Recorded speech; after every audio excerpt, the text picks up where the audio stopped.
Hey Ringside crew, welcome to the internationally known Dudes at Ringside podcast. And now here's your host, Joe Panther III.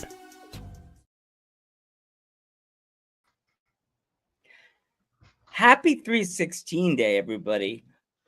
And welcome to another episode of the internationally known Dudes at Ringside podcast.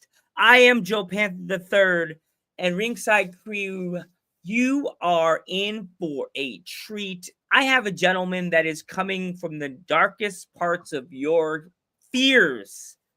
This man will send chills down anybody's spine. Introduce yourself to my internationally known audience. Hello, Panther Third, Joe Panther the Third. My name is CRAZO, and I'm well known for some reason in the Northeast Tennessee region of the United States. I have wrestled for Innovate, SPCW, ICWA. I love to be here with you, Joe. I appreciate the honor to be here for the 316 day and being here with you on your amazing and incredible podcast. Awesome. So again, thank you for taking this invite. I'm so excited to have you on and to hear about your journey within the pro wrestling world. But if my fans in the tri-state area of the New Yorks, New Jerseys, and the Pennsylvanias aren't familiar with you, and why would they not be? Introduce yourself to the masses. You see, I recently started my journey with wrestling, of course, last year. And I've trained at this facility in the Northeast Tennessee region called Net Pro Studios. And I just bring this intensity and this fire and this madness and this craziness in the ring, outside the ring, backstage, you name it, anywhere in the arena. I am just all over the place. You see, I am trying to get my name out there, and I'm willing to travel the world, travel the United States, travel the earth to show everybody what I'm capable of. Because you see, getting my name out there is very important. And New Jersey, New York, Washington, California, it doesn't matter. I am willing and able to take any opponent and any challenge at hand. So that's a little bit of who I am, the craziness. It's behind the face paint, behind the jacket. I am just a madman seeking fun and intensity in the ring with my opponents. Awesome. So when it comes to the darkness for yourself, where did it start? Where did all this start with the darkness with yourself? It started at a very, very, very young age. You see, the little boy inside of me has always wanted to pursue this professional wrestling character, as people call it, this, whatever they want to call me. I've always wanted to pursue this, right? I've always dreamed of hearing the screams and the cries of my opponents, right? It's just, it's in here. It's in here. Some people call it a head. Some people call it thoughts. But you see, at a very young age, I remember watching it on the telly with my grandmother of Hulk Hogan and Ric Flair and all these amazing names in the past just going at it in the ring and taking their aggression out on their opponents. And I thought, what fun would that be? What fun would that be? So, like I stated earlier, last year I walked into Net Pro Studios that is led by some incredible legends in the industry, like Dangerous Dan Matthews in the Memphis area. We have Crazy Steve, which, I think he poked some craziness in me for some reason from TNA Impact. Just so many great memories of training thus far. Ever since I've had my first match, I've just been eager to have more and more and more intensity and madness inside that ring. Awesome. Like, I noticed you have like different versions of your skull. Where does it like? Where do you get the ideas for the makeup scheme, the skull scheme with the stuff? You see, I wanted to stand out with my face paint, my makeup. I wanted to stand out from the rest of the crowd, the rest of the wrestlers in the industry. Nothing to take no inspirations from any other wrestlers, but there are amazing artists in the wrestling organization like Jeff Hardy, Thunder Rosa, all those amazing wrestlers and gimmicks. But my face paint and my makeup come from my past and my upbringing in the catacombs. You see, I am from the catacombs, the deepest parts, and seeing those skulls and everything, and having a background of Hispanic heritage, I blended and crafted each little dot on my face to perfection just to mimic the pain and suffering that I've been and going to put my opponents through inside that ring. And it's beautiful, isn't it, Joe? It's beautiful. Yes. Maybe, just maybe, I could just put this face on my opponent and just see the scream and torment that they have on their face and put this persona on them, and so they can feel the madness and the sedity and these thoughts inside my head. Mm. Is there anywhere in the world or in the within the country that you have not thrown the dart at yet that you want to go to? You see, starting in my wrestling journey last year, I have mainly been in the Northeast Tennessee region, right? And nothing against the Tennessee region. It's amazing the opponents that I've encountered, but I'm willing to go anywhere. You see, I want to travel the world and wrestle wherever. I'm willing to go across the seas. You know, I want to go to Europe. I want to go to Italy and wrestle. I want to go to Japan and wrestle. But anywhere in the United States, I would love to wrestle. Texas, California, New Jersey, New York, anywhere that would be willing to give me that opportunity and that chance and let me showcase my beautiful persona in that ring and my madness and my craziness. I'm willing to go the distance, but anywhere, I'm willing to wrestle anywhere within reason, of course. But you know, I would love to wrestle more in the United States anywhere. I would love to wrestle in Canada, and like I said, across the seas, Mexico maybe, and even who knows wherever CRAZO might get led to face any opponent. Mm. Is there anybody in your site from like your area or anywhere that you've been watching? You see, there are some Net Pro students I would love to face. Let's see, just to name a few, just off the top of my head.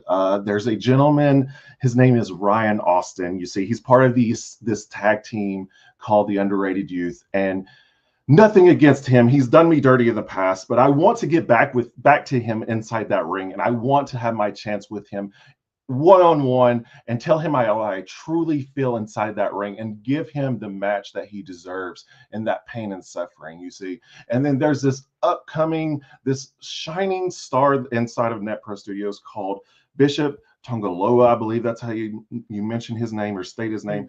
But he is an incredible athlete, incredible wrestler. I would love to face him. But my dream opponent that I've been watching in the area and the region, he is actually in Georgia. His name is Trevor Eon, I believe. His style and his uniqueness in the ring, I would just love just to poke our intensities together and electrify that crowd and show them what true madness is, because his wrestling style and my wrestling style, I believe, would just blend so very well together.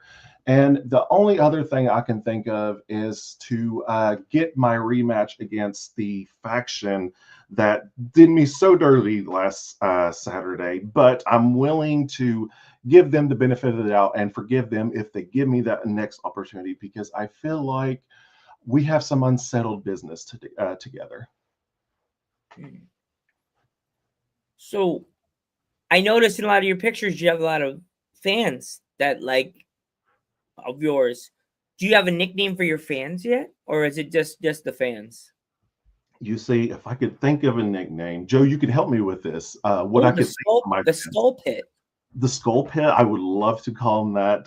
The boneyard, something like that. I would just love to give them a proper name, something to make them feel loved and appreciated, like how they make me feel loved and Look up appreciated. something in Spanish, because it mean like with your heritage, have it look like the Skull family or the Skull Pit, like something that would fit in the Spanish culture within the Skull, like the undead family, like the reborn. What something you have to look it up in Spanish, look it up in English, and then flip it into Spanish, like I do when I try to speak to Italian wrestlers. Type my sentence in English, and then it goes into Spanish. In Spanish, it goes backwards instead of English, because English everything's spelled right. When you go in Spanish, it flips the word the other direction. So It's interesting. I got to look into this Google maybe thing. the Dia Mortes, you say the Dia Mortes family or whatever. Yeah, I could see it. You know. I just need to learn how to work Google, Joe, because I don't know what Google is. You're lucky I know what a camera is. Whenever I'll have to show you later what Google is. Google could be your best friend or your worst enemy. I've heard of Bing. I am a big Bing person, but I heard that Bing is on Bing. I think they have translation on Bing. Okay, probably. Okay. I will hold you to it, Joe. Okay, I'll definitely help you out. I have a proton pack just in case one of your skull buddies gets out of line. You know. Perfect. I kept hearing my mom had to keep brushing away your buddies. They kept knocking on my parents' door this morning and this afternoon. I was like, "Don't worry, he'll be here. He'll be here." You know. Perfect. Warn your friend. You scared my mom. She was lighting candles around the house all day. My dad had to brushing him back. They had to tell him to get off the property. He's not here yet. So perfect. So with it being 316 day, do you have any fond Stone Cold Steve Austin memories? Fond memories of Steve Austin Stone Cold. I believe it would be the match with him and the wonderful Break of the Hearts kid Shawn Michaels, I believe, at WrestleMania, because that was just amazing and incredible match to watch. I would say that would probably be my favorite Steve Austin match, regardless. For me, it has to be when he became Stone Cold, when he won the King of the Ring, and then he said the Austin 316 phrase of all time, because that's when everything started for him. There's also some memories of Stone Cold before he became Stone Cold, when he was stunning Steve Austin when he won the United States title, or sad, everybody's gonna get mad at me in the chat, when he lost the United States title in about 3 seconds against Hacksaw Jim Duggan. That was bad. Can you do a Stone Cold impression for the fans, Joe? I think everybody would love that. You don't want to know what, fans? What? We're on Dudes at Ringside podcast. What? Drink 1 beer tonight. 2.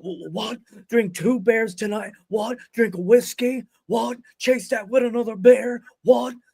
Tomorrow, St. Patrick's Day. Give me a big hell yeah. Hell yeah. Hell yeah. Give me a big hell yeah in the chat, fans. In the chat out there on Instagram, Facebook, and Twitch. Perfect. You can fool anybody, Joe. You can fool anybody. Well, the Rock says, the final boss, if you're not here for Joe Panther III and CRAZO, just bring it. The old school. If you're not down with Dudes at Ringside podcast and CRAZO, we got 2 words for you. Yeah. Skull it. We just need to find you some glow sticks and we're perfect. We're golden. Oh God, trademark. Dudes at Ringside just got trademarked. Facebook, I'm just kidding. Don't get mad at me again. That wasn't me. That was a guy with green glasses you hit a copyright with. It wasn't me. Yeah, it was me. It was me. Yeah. We have a few things in the chat. People keep talking and we're ignoring them. It's not fair. Oh, here we go. We got this. Oh, okay. So Jeff Baker wishes he could be like CRAZO. I definitely agree with that one. Yes. Jeff Baker is jealous of me because I faced Jeff Conley this past Saturday. So I think Jeff Baker wants some intensity and sanity in the ring for some reason. We got a Jeff Baker sucks in the chat. That's okay. That is okay. Yeah. We forgive Jeff Baker. I wonder how CRAZO came up with his name. I think it was just a roll of the dice for some reason. I'm not really sure how I came up with the name. It just popped in me. It just enlightened with me. With my full name, of course, I guess I just blended some things together. So that definitely your makeup makes me think of like Night of the Living Dead, like the rebirth, kind of like the way their faces looked in the very first movies. Like, you know what I mean? Like the one that the 1980 movies, you always see like the faces are like deformed and they're not fully developed, and or something out of like Indiana Jones, like you, one of the mind people. I've always wanted to stand out, and I always wanted the beautiful face paint and makeup just to stand out from the rest of the crowd and the rest of the independent wrestling scene because I wanted to stand out. You have to stand out in this business, what I've learned so far in my short period of time. So I believe my face paint just represents who I am internally as well, which is a rotting corpse as well. Yeah. So, who trained you, CRAZO? So my training began at Net Pro Studios. So it started last year in January. The interest peaked in my head, and I walked in that door at Net Pro Studios, and I told myself, well, if I don't do this now, I am going to regret this and convince myself otherwise because I have 20 different personalities, of course, that convince me to do other things in my free time. So, but yeah, so I got trained by Dangerous Dan Matthews. He is an amazing trainer, excellent patient with me in the ring. I got trained by Crazy Steve from TNA. Amazing trainer, like I said. I trained with him last week. Gives you proper feedback. Rabbit Rogue, which he is becoming an uprising wrestler in the Tennessee area. He trained me. There's a lot of just different trainers that have picked my brain and moved things around in my head to make this dream a reality. Nova Fury, she is on NWA. She also trained me. She also picked my brain and pushed me to the limits. So I would say I've been trained by the very best there is in the area, and I wouldn't regret my training at all because they have just shown me what CRAZO can become and how far he can take it. Amazing. So, did as you said, some of your coaches that trained you did either the one guy you said sick, the guy you said the sick Steve, you said Crazy Steve, his name's did Crazy Steve like help you with the CRAZO character, or did you have something thought up and you brought it to his attention and he fixed it a little bit, or was it something that you already had all in mind? It's a mixture of both. It's a mixture of everything, to be honest. CRAZO came to be early on in my training. So I remember listening to a separate podcast, so please don't get mad at me. But it had Raven, an ECW legend, on there, right? And he was talking about how it's amazing to have wrestling skills, but at the same time, you have to have a gimmick before you learn the wrestling skills. And where I find that true, it was just one night I was sitting in my dark tunnel, and I was thinking to myself, how can CRAZO be alive? How can we make CRAZO a thing? Because CRAZO has always been back here in my skull. And I was like, how can we make him crazy and develop more and more and more? So unfortunately, Net Pro Studios didn't really give me a seed to plant with CRAZO, but I did pick and pry Crazy Steve's brain on the madness and the craziness, of course. So he has helped me develop the character and the gimmick that people want to say this is. It's a phase, Mom. It's not a phase. Oh, God, I hate that. But anywho, so it's a mixture of everything, right? So I just developed it from Steve, Dan, everybody, all my coaches just helped me pile some stuff together and make a beautiful birthday cake to present to the fans. We got some awesome ones in the chat from my fans, the Ringside crew. Your name is, what do you mean? He is crazy. Oh, okay. I see how it is. I see. I like that. That was a good one. CRAZO has all the crazy people, insane people for Sullivan County behind him. Very good. Thank you so much, Antonio. Thank you. Thank you. I I like that appreciate one. And now we have a long one. Boom. Oh my goodness.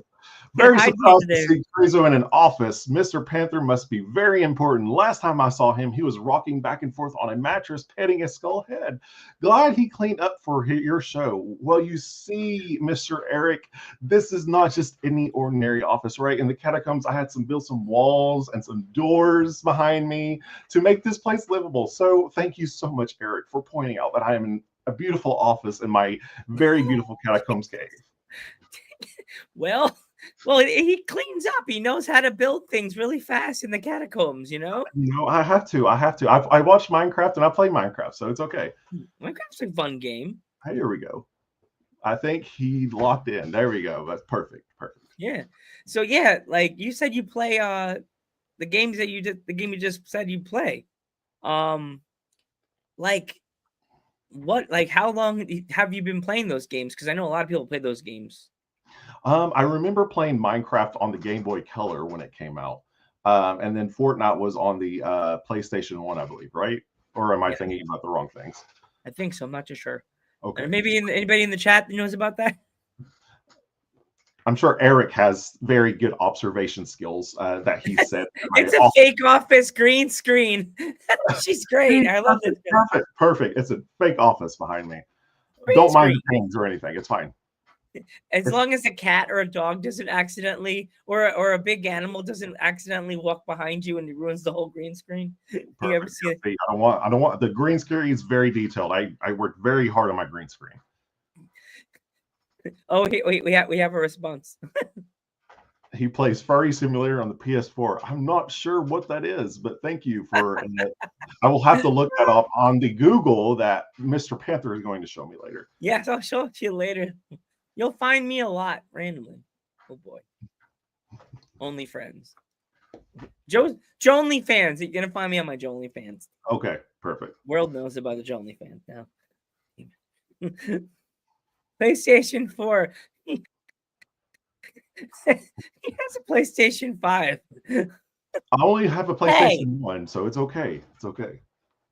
I was that kid. I still have a PlayStation 4, so I'm still playing WWE 2K20, whatever number is the last 2K24, and I still like it. I want to go to the new one, but you know when you're so addicted to something that you can't like pull yourself to go, oh look, that pretty shiny coin looks like I should grab it. No, I'm still playing with this one.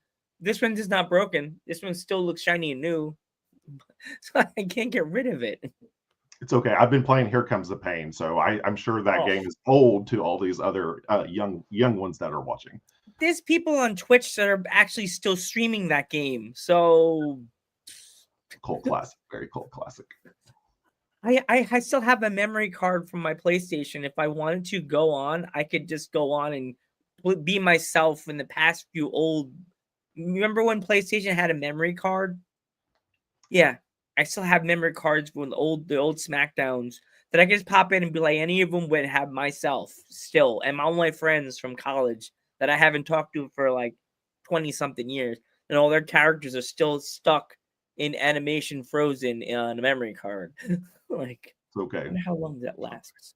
Have you ever seen anybody creating you, like drawings of you, anything like that? I mean, it shows.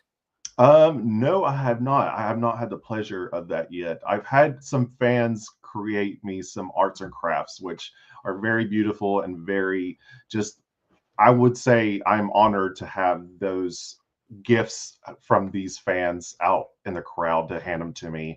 I've had some friendship bracelets, and some of them have even painted me masks. So I feel very honored to just inspire some of the young upcoming generation, maybe, because you never know who you're going to inspire one day when they get older. Yeah, it's cool to think that there's people, the fans, now embrace scary characters like yours, because like I grew up in the 80s. I grew up with the original Undertaker, that people were like paranoid of him, scared of him, like scared of Paul Bearer.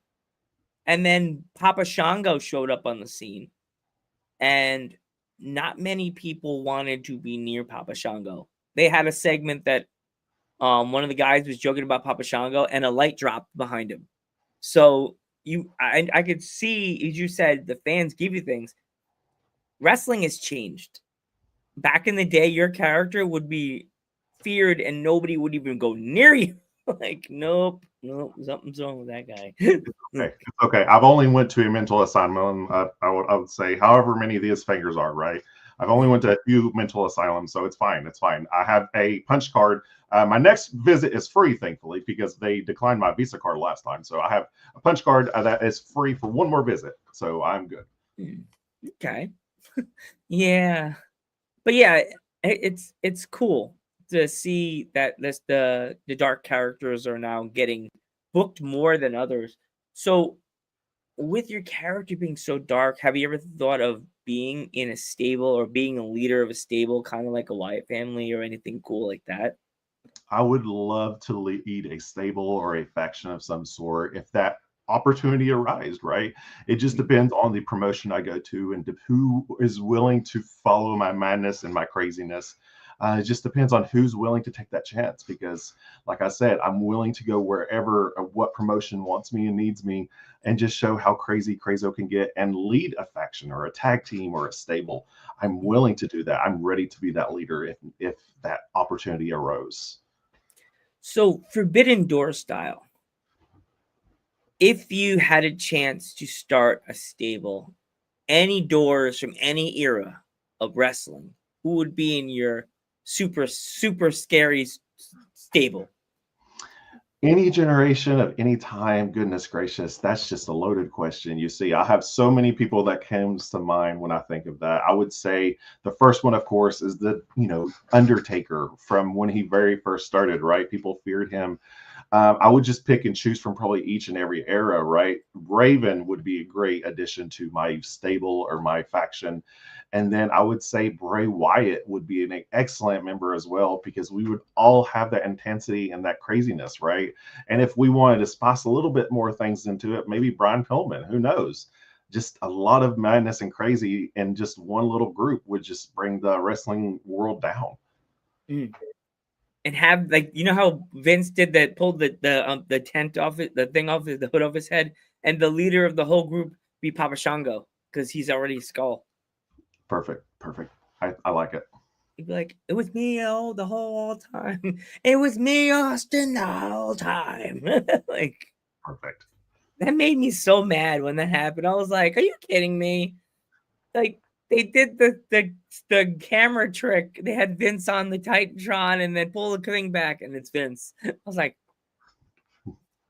couldn't find anybody like any indie wrestler to be like the bad guy or like. Nowadays they would have found somebody. Like, you would have been the guy needed to eat. If it was AEW, then they'd be like, "We like the makeup. We want you to bring you in, CRAZO. You're in." Like, perfect. I would take that. I took the opportunity any day. yeah.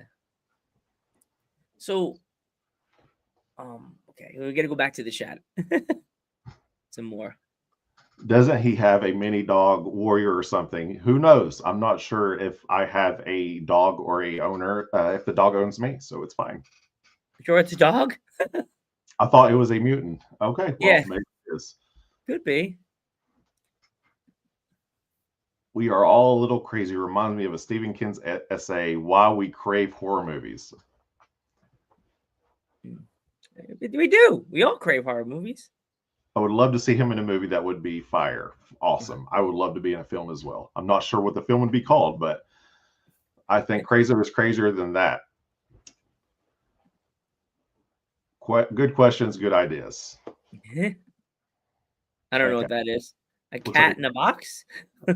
Okay, I guess that's a gift. Yeah. Oh, he sends you a cat in a box. What else we got? Trying to see if I think that was it. But CRAZO, if my fans want to follow you on social media, how can they find you? So my Instagram is CRAZO. So you_know_CRAZO. or on Facebook. You can just type in CRAZO, and I hope I'm the only one that pops up. If not, that should be an issue. But I'm on Facebook. I'm on X. I have a YouTube channel with some of my matches on there that are slowly getting uploaded. And those are all my social media platforms. The Wi-Fi is very touchy and feely in the catacombs, so it's kind of hard to get connection. If my fans want to pick up any merch, where can they find it? So Pro Wrestling Tees actually sells some amazing CRAZO t-shirts on there. Also, there will be a Etsy store coming soon that you can buy personalized, created CRAZO masks coming soon to a theater near you. So, ooh, I like that. I also appreciate it because you're an artist and you paint things and create. But this is my mom coming at me because she does sales rep and she does stuff for arts. Where do you get your art supplies from? I believe the store is called Hobby Lobby or Michael's. Michael's and Hobby Lobby. Posco is a great one as well. So that's where I find my art supplies. Unfortunately, the catacombs, I don't think there's any art stores down there. The only thing we have down there is a Kmart, but they went out of business a few years ago. Yeah, actually, I had one. They went out of business, and I went and lived on Long Island. There was one. I don't know if it's still existing, but there's a lot of them went down. But CRAZO, before we go, if there was any kids that wanted to get into the business, what kind of advice would you have for them? I would say take that chance, take the opportunity, and don't let people tell you can't do it, because you would be surprised on the things you are capable of. And your biggest enemy and your biggest foe in this organization, in this business, is your brain and your own self. So tell those negative thoughts and those doubters that you can do it. Awesome. CRAZO, I want to thank you so much for coming on Dudes at Ringside to tell your story. I'm Joe Panther III. And I'm CRAZO. And we will catch you in the next one.